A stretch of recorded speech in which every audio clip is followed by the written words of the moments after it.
আসসালামু আলাইকুম ওয়া রাহমাতুল্লাহি ওয়া বারাকাতুহু। প্রিয় শিক্ষার্থী ভাই ও বোনেরা, আশা করি সবাই ভালো আছেন। আলহামদুলিল্লাহ, স্যারও ভালো আছে। আজকে আমরা ইম্পর্ট্যান্ট একটি ইংরেজি ক্লাস করব। আসলে গোটা বিশ্বব্যাপী আমাদের চারপাশে অসংখ্য মানুষ কত সুন্দর করে ইংরেজি কয়, ঠিক না? আমরা পারি না কেন? আফসোস হয়, তাই না? আমরা অনেক ভাই বোন আছি, এইভাবে প্রতিদিন আফসোস করি, কিরে ভাই এরা এত সুন্দর করে ইংরেজি বলে, আমরা বুঝি না কেন, অথবা আমরা একটু পারি না কেন? আসলে ইংরেজি বিষয়টা সম্পূর্ণরূপেই মুখে বলতে পারাটা হলো একটা চর্চার বিষয়। আপনাকে প্রতিদিনই একটু আদ্রু করে চর্চা করতে হবে। প্রতিদিনকার নিজের চলমান কথাগুলোকে ইংরেজিতে বলতে জানতে হবে, তার প্র্যাকটিস করতে হবে। ধীরে ধীরে দেখবেন আপনারও কিন্তু মুখ চালু হয়ে গেছে। তখন কথায় কথায় আপনিও দুই একটু ইংরেজি ফুটাইতে পারবেন, সমস্যা নেই। এই রকমেরই কিছু ইংরেজি শব্দ নিয়ে আমাদের আজকের ক্লাসের আলোচনা। আমরা স্বভাবতই বাংলা ভাষাভাষী যারা আছি তারা কিন্তু এই জাতীয় কথাগুলো বলে থাকি। যেমন আমি যাচ্ছি বা আমি যাইতেছি, আমি খাচ্ছি বা আমি ভাত খাইতেছি, তুমি পড়তেছ, তুমি স্কুলে যাইতেছ, সে গাড়ি চালাচ্ছে, সে নাচতেছে, সে ম্যাজিক দেখাচ্ছে। আমরা কত রকমের কথা বলি, প্রতিদিন বলি না? এখন এই কথাগুলোই যদি আসলে আমরা ইংরেজিতে একটু প্র্যাকটিস করতে পারতাম, যদি ইংরেজিতে বলতে পারতাম, এরকম ২-৪-১০টা কথা শিখে গেলে আপনি আরও অন্তত ১,০০০ কথা বলতে পারতেন। কারণ একটা কথা আরেকটা কথার সাথে রিলেটেড। যেমন কেউ যদি একবার বলতে শিখে যায় আমি খাইতেছি, এই কথাটা ইংরেজিতে কিভাবে বলা যায়? যদি সে একবার শিখে যায় তো একইভাবে আমি নাচতেছি, আমি গাইতেছি, আমি দৌড়াইতেছি, আমি পড়তেছি, আমি লিখতেছি, আমি শুনতেছি, সব কিন্তু একই ক্যাটাগরির কথা। তাহলে একটা কথা ভালোভাবে শিখা গেলে আর 10টা কথা অটোমেটিকলি শিখা যায়। যেমন আমাদের আজকের প্রথম যে কথাটা, আমি খাচ্ছি বা আমি খাইতেছি, হ্যাঁ, যাচ্ছি বা যাইতেছি, আমি যাচ্ছি বা আমি যাইতেছি, একই কথা। কিন্তু এই যে যাচ্ছি আর যাইতেছি একই কথা। বাংলা ভাষার মধ্যে আবার দুইটা রূপ আছে, একটা হলো চলিত রূপ, একটা হলো সাধু রূপ। তো ওই চলিত রূপটা হচ্ছে আমি যাচ্ছি, আর এইটারই সাধু ভাষাটা হচ্ছে আমি যাইতেছি। তো এখনকার আধুনিক বাংলাটা কিন্তু ওই চলিত রূপ, আমি যাচ্ছি, আমি খাচ্ছি, এরকম। যাও, এই কথাটাকে ইংরেজিতে আমরা কিভাবে বলবো? এটা ইংরেজিতে বলতে হলে আপনাকে বলতে হবে আই অ্যাম গোয়িং।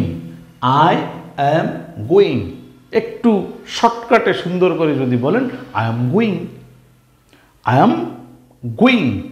এই যে আই এবং এম, এম, এই যে শব্দটাকে আমরা পৃথক করে লিখেছি না, বলার সময় কথাটা একত্রিত হয়ে শর্টকাটে উচ্চারিত হবে I am, I am, I am, I am going. Go শব্দের অর্থ হলো যাওয়া, আর গোয়িং শব্দের অর্থ হলো যাইতেছি। তাহলে আই এম গোয়িং, আমি যাইতেছি। এবার বলেন আমি খাইতেছি, আই এম ইটিং। বলেন আমি পড়তেছি, আই এম রিডিং। আমি লিখতেছি, আই এম রাইটিং। আমি শুনতেছি, আই এম লিসেনিং। তাহলে এই কথাটা আপনি 10 বার প্র্যাকটিস করেন না। I am going, I am going, I am going, I am going মনে মনে জপেন, বাংলাটা খেয়াল রাখেন। আমি যাইতেছি, আমি যাইতেছি, আমি যাইতেছি। I am going, I am going. এটা আজকে থেকে শিখে নেন। যখনই আপনি হাটে যাচ্ছেন, বাজারে যাচ্ছেন, স্কুলে যাচ্ছেন, কলেজে যাচ্ছেন, খেলতে যাচ্ছেন, মনে মনে বলেন I am going, I am going. কই যাচ্ছেন? ধরেন বাজারে যাচ্ছেন, বলেন I am going to market, I am going to bazaar, I am going to school. এইভাবে মনে মনে নিজের প্রতিদিনকার চলমান কথাগুলোকে বলতে শিখেন। যখন আপনি এরকম 10টা, 20টা, 50টা কথা শিখে যাবেন, অটোমেটিকলি আপনি 500 কথা বলার ক্যাপাসিটি অর্জন করে ফেলবেন। তাহলে I am going, I am going, আমি যাচ্ছি বা আমি যাইতেছি। কই যাইতেছি এটা যদি বলতে হয় সামনে লাগিয়ে দেন, ওই যে বললাম স্কুল কলেজ মাদ্রাসা বাজার যা কিছু আছে সামনে লাগান। I am going to market, I am going to school, I am going two হাট, I am going to bazaar, I am going to college, বলেন, হয়ে গেছে। 2 নম্বরের কথাটা হচ্ছে আই এম ইটিং। উপরে যেখানে দেখেছিলেন আই এবং এম পৃথক করে লেখা, ওইটারই সংক্ষিপ্ত লেখার রূপ হচ্ছে এইটা। এখানে ছিল এ এম এম, আর এখানে এটা কিন্তু লেখা হয় নাই, একে বাদ দিয়ে শুধু এমটাকে রাখা হয়েছে, উপরে একটা ইলেক চিহ্ন দেওয়া আছে, ঠিক আছে। তাহলে আই এম কথারই সংক্ষিপ্ত লেখার রূপ হইল এইটা, I am eating. I am eating, আমি খাচ্ছি বা আমি খাইতেছি। 10 বার পড়েন, I am eating, I am eating, I am eating, I am eating. মনে মনে বাংলাটা খেয়াল রাখেন, আই এম ইটিং মানে কি, আমি খাইতেছি। তাহলে I am eating, I am eating, I am eating, আপনি কি খাইতেছেন? ধরেন আপনি ভাত খাইতেছেন, তাহলে আই এম ইটিং রাইস। আপনি পোলাও খাচ্ছেন, আই এম ইটিং পোলাও। এইভাবে আপনি যা কিছু খাচ্ছেন দরকার হয় সেটা সামনে লাগিয়ে বলেন। একেবারে ইংরেজি যদি সেটা না পারেন, আপনি বাংলাই কণ্ঠ। মনে করেন আপনি খিচুড়ি খাচ্ছেন, কিন্তু খিচুড়ির ইংরেজি আপনি জানেন না, তাহলে বলেন আই এম ইটিং খিচুড়ি। নিজের প্র্যাকটিসের জন্য নিজে নিজে এইভাবে বলেন। কিন্তু এই যে আপনি খিচুড়ি শব্দের কাছে ধরা খাইছেন, হায় হায় খিচুড়ির তো আমি ইংরেজি জানি না, মোবাইলটা একটু টিপ দিয়ে দেখেন না ডিকশনারি থেকে, খিচুড়ির ইংরেজি কী রে ভাই, পেয়ে যাবেন হচপচ খিচুড়ি। যেখানে ঠেকে গেছেন বলার সময় আগে আপনি বাংলাটাই বলি দেন। ধরেন আপনি কথার কথা যে আমি এক জায়গায় যাইতেছি, এখন আপনি জানেন এটা বলতে হলে কেমনে বলতে হয়, আই এম গোয়িং, আমি যাইতেছি, কিন্তু আমি খাইতেছি, এটার ইংরেজি কেমনে কম? ধরেন আপনি বলতে পারছেন আই এম, কিন্তু খাইতেছির ইংরেজি কি এটা তো জানি না, বাংলাই কোন, আই এম খাইতেছি, আই এম খাইতেছি, আই এম যাইতেছি, আই এম ঘুমাইতেছি। ঘুমাইতেছির ইংরেজি তো আপনি জানেন না, এখন কি এটাই আজীবন কোন জীব যে আই এম ঘুমাইতেছি? ঘুমাইতেছির ইংরেজি জানতে হবে না? জানবেন। জানার জন্য ওই যেতে হইব ডিকশনারি চাপেন। মোবাইলে ঘুমের ইংরেজি কি জেনে নেন, স্লিপ। তাহলে স্লিপের সাথে আইএনজি লাগবে, মানে আইএনজি লাগাইয়া বলেন আই এম স্লিপিং, আমি ঘুমাইতেছি, হয়ে গেল। আচ্ছা, তাহলে আমি যাইতেছি, আই এম গোয়িং, আমি খাইতেছি, আই এম ইটিং। আমি বা আমাকে দিয়ে 2টা কথা শেষ হইল। এইবার আসেন তুমি। আমরা অন্যকে যখন বলি যে তুমি খাচ্ছ, তুমি ঘুমাচ্ছ, তুমি পড়তেছো, তুমি লিখতেছো, সেটা কেমনে বলবো? সেটা হইল you are reading. You are reading. Read কথার অর্থ হইল পড়া। এই যে READ, রিড। রিড মানে কি? পড়া। যখন পড়তেছ এরকম হবে, তখন তার সাথে ING এই অংশটা লাগাইতে হবে। আর ইউ এর পরে এখানে আর বসাতে হবে। আই এর পরে কি বসছিল? এম, কিন্তু ইউ এর পরে কি বসবে? আর। এটা মনে রাখবেন, ইউ এর সাথে আবার এম বসবে না, কখনোই না। ইউ এর সাথে কি বসাইতে হবে? আর বসাইতে হবে। আর যে কাজ আছে, এই যে রিড মানে পড়া, রিডের সাথে কি লাগাইছে? ING লাগাইতে হইবে। এই কথাটা আপনাকে মনে রাখতে হইব, তাইলেই বলতে পারবেন ইউ আর রিডিং, তুমি পড়তেছ। ইউ আর টকিং, তুমি কথা বলতেছ। TALK, টক। টক মানে কথা বলা, আর কথা বলতেছ এইরকম হইতে হলে ING লাগাইতে হবে। ইংরেজির এই ফর্মুলাটা মনে রাখেন। যখনই কোনো কাজের শেষে মানে তেছ তেছি এরকম লেজ আসবে, লেজ, ঠিক আছে?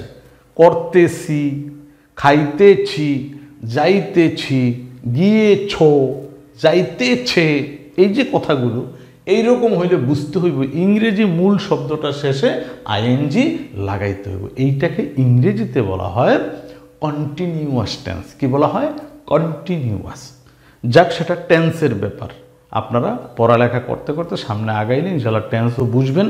টেন্স সম্পর্কে আমাদের বিশদ ক্লাস করা আছে সান একাডেমির, সেই ক্লাসগুলো আপনারা পাবেন। আর ভালো কথা, এই যে আজকে যে ক্লাস দেখতেছেন, এরকম অসংখ্য ক্লাস একেবারে ABC থেকে শুরু করে ইংরেজি শিক্ষার চমৎকার সমস্ত আয়োজন আছে আমাদের এই বেসিক ইংলিশ বইটাতে।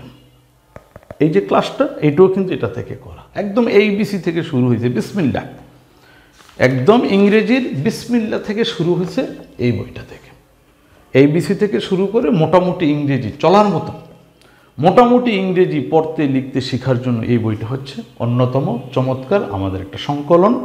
এই বইয়ের ডিজিটাল কপি, ভিডিও ফাইল সব সহ আপনি সংগ্রহ করতে পারেন। আর আরও ভালো ইংরেজি বোঝার জন্য, বড় বড় ইংরেজি শব্দ পড়তে চাই, বুঝতে চাই, গ্রামারকে বুঝতে চাই, টেন্স বুঝতে চাই, তার জন্য প্রাইমারি ইংলিশ। আর যারা বাংলাতেই এখনও সমস্যায় পড়ে রয়েছেন ভাই, তাদের জন্য মৌলিক বাংলা। এই বইগুলো অত্যন্ত সহজ শর্তে আমাদের থেকে সুন্দর করে আপনি সংগ্রহ করে নিয়ে পড়াশোনা করতে পারেন। তার জন্য নিচে দেওয়া নাম্বারে স্যারের সাথে যোগাযোগ করবেন, ইমো বা হোয়াটসঅ্যাপে। ইউ আর রিডিং, তুমি পড়তেছ। ইউ আর টকিং, তুমি কথা বলতেছ। ইউ দিয়ে শেষ হইল। এবার আপনি যদি সে, বেটা বা বেটি যাই হোক, সে করতেছে কোনো কিছু, সে করতেছে, এই জাতীয় যদি বলতে চান তাহলে ইংরেজিতে কেমনে বলতে হবে? যেমন হি ইজ ড্রাইভিং, সে গাড়ি চালাচ্ছে। তাহলে সে, এটার ইংরেজি কি? বেটা মানুষ যদি হয় তাহলে হি। আর হি এর পরে লাগাই দেব ইজ। হি এর পরে কি বসাইতে হইব? ইজ বসাইতে হইব। যেমন করে আয়ের সাথে এম, ইউ এর সাথে আর, তাহলে হি এর সাথে কে বসবে? ইজ বসবে। আর মূল যেই ভার্ব আছে, মূল যে কাজ আছে, তার সাথে আইএনজি বসাইয়া দেবেন। ঠিক আছে? তাহলে হি ইজ ড্রাইভিং, সে গাড়ি চালাচ্ছে। শি ইজ ডান্সিং, সে নাচতেছে। এই শি, এটার অর্থও কিন্তু সে, তবে কেমন সে? বেডি মানুষ। যদি বেড়া হয় তাহলে হি, আর যদি বেডি হয় তাহলে শি। এটা খেয়াল রাখবেন কিন্তু। কেমন? শি ইজ ডান্সিং, সে নাচতেছে। বাংলা পাশেই যে লেখা আছে আপনাদের সুবিধার্থে। তাহলে এই যে বিষয়গুলো, আসলে আজকের এই ক্লাসের মূল টার্গেটটা কি? এই কথাগুলো আমাদের প্রতিদিনকার নিত্য নৈমিত্তিক ব্যাপারে আমরা বলে থাকি, চিন্তা করে থাকি। আপনি যদি ইংরেজি একটু একটু করে পড়তে চান, লিখতে চান বা মুখে বলতে চান, তাহলে আপনার করা প্রতিদিনকার কাজগুলোকে আপনি নিজে নিজে এইভাবে বাংলায় না বলে ইংরেজিতে বলে বলে প্র্যাকটিস করবেন। ঠিক আছে? I am going, I am writing, I am reading, I am eating, I am dancing. নিজের সম্পর্কে এভাবে বলেন। তারপরে তুমি সম্পর্কে বলো, সে সম্পর্কে বলো, তাহারা সম্পর্কে বলো, বলতে থাকো। আস্তে আস্তে আস্তে আস্তে এগুলো প্র্যাকটিস করলে কি হবে? আপনি এই যে এখানে কয়টা? 1 2 3 4 5 6, 6টা। এই 6টা কথা থেকে আপনি 600 কথা বলতে পারবেন। কেমনে? ওই যে বললাম, আই এম গোয়িং, আমি যাচ্ছি। তাহলে আই এম ইটিং, আমি খাচ্ছি। আই এম ডান্সিং, আমি নাচছি। আই এম রাইটিং, আমি লিখছি। আই এম রিডিং, আমি পড়ছি। আই এম লিসেনিং, আমি শুনছি। আই এম ওয়াচিং, আমি দেখতেছি। বলেন না, এইভাবে গুছিয়ে গুছিয়ে বলেন। আর ওই ফর্মুলা তো আছেই। যেটা বলতে চাইতেছেন, হাই হাই হেডার ইংরেজি জানি না, তা হেডা বাংলাতেই কোন। আমি যাইতেছি, আই এম যাইতেছি। আই এম খাইতেছি। কয়বার কইবেন এই কথা?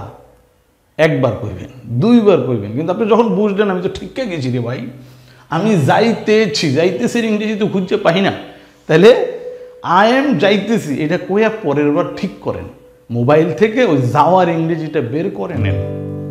খাইতেছি, খাওয়ার ইংরেজিটা বের করে নেন। তাইলে তো হয়ে গেল। যেদিন যেখানে ঠেকে যাবেন সেখানেই কি সমাধান করে নেবেন। হয়ে গেল। যাই হোক ফ্রেন্ডস, অনেক কথা বলছি। যদি আজকের এই ক্লাস একটুও ভালো লাগে, লাইক, আপনাদের কোনো বুদ্ধি পরামর্শ, যদি কোনো কথা থাকে কমেন্টস, আর স্যারের চ্যানেলে একেবারে নতুন হয়ে থাকলে অবশ্যই চ্যানেলটি সাবস্ক্রাইব করে নেবেন, যেন সকল ক্লাস সবার আগে আপনার কাছে চলে যায়। ভালো থাকেন, সুস্থ থাকেন, সুন্দর থাকেন। আসসালামু আলাইকুম ওয়া রাহমাতুল্লাহি ওয়া বারাকাতুহু।